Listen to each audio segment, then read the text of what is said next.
A'udzubillahi minasyaitonirrajim. Bismillahirrahmanirrahim. Assalamualaikum warahmatullahi wabarakatuh. Perkenalkan, nama saya Ashraf Al-Anam dari lokal A38. Baik, saya akan coba memaparkan tentang tugas dari mata kuliah PKN, yaitunya pertama yang saya pengen coba terangkan, yaitunya bentuk-bentuk demokrasi. Demokrasi adalah sistem pemerintahan di mana kekuasaan dipegang oleh rakyat secara langsung atau melalui wakil-wakil yang dipilih. Berikut beberapa bentuk demokrasi yang ditemukan di seluruh dunia. 1. Demokrasi langsung. Dalam sistem ini, rakyat secara langsung memutuskan kebijakan dan undang-undang yang akan diterapkan tanpa melalui perantara wakil. Model ini biasanya terlihat dalam komunitas kecil seperti desa atau kota kecil. Yang kedua, demokrasi representatif.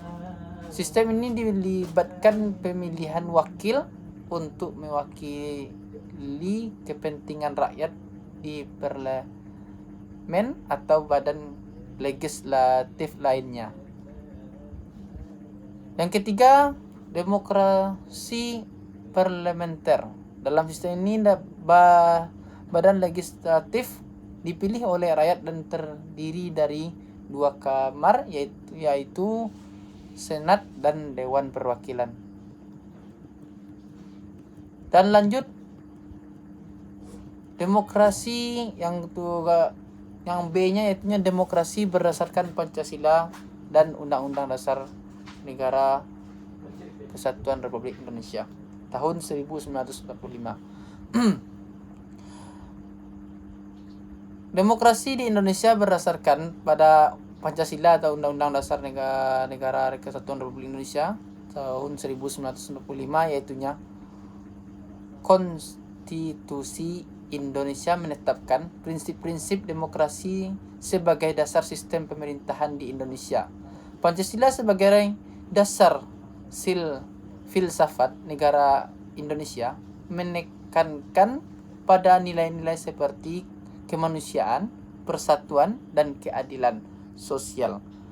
Hal ini tercermin dalam sistem politik Indonesia yang berdasarkan pada prinsip-prinsip demokrasi yang diatur dalam Undang-Undang Dasar Negara Kesatuan Republik Indonesia tahun 1945.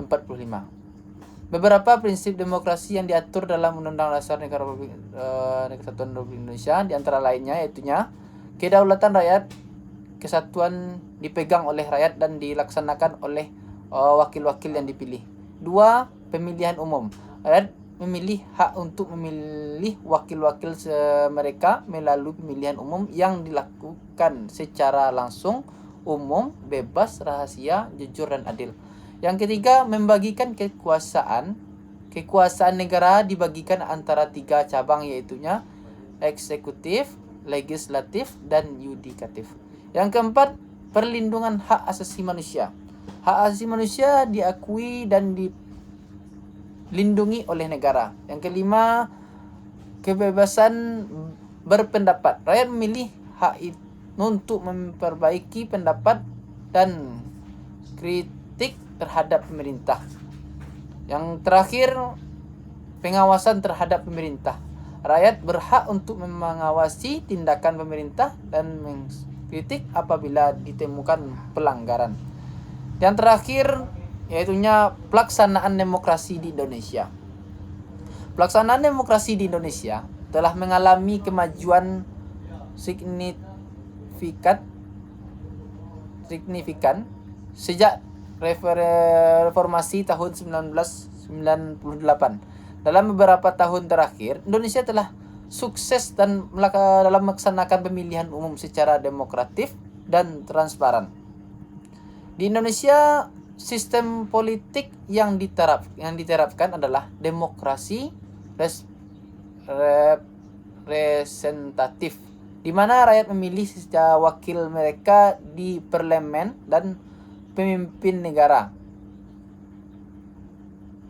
Seperti presiden.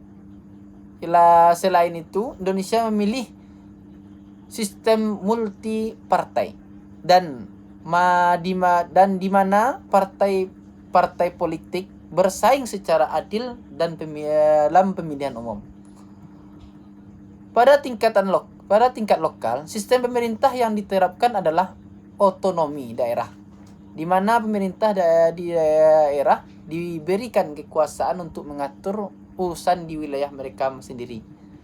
Namun, masih ada beberapa tantangan dalam pelaksanaan demokrasi di Indonesia, seperti politik uang, pengaruh kepentingan bisnis dan kelompok tertentu, serta keterbatasan akses informasi bagi masyarakat untuk mengambil keputusan yang sepakat. Baik, mungkin hanya itu yang bisa saya sampaikan atau saya memaparkan tugas kali ini. Kalau ada paparan saya yang sangat kurang, mohon maaf. Assalamualaikum warahmatullahi wabarakatuh.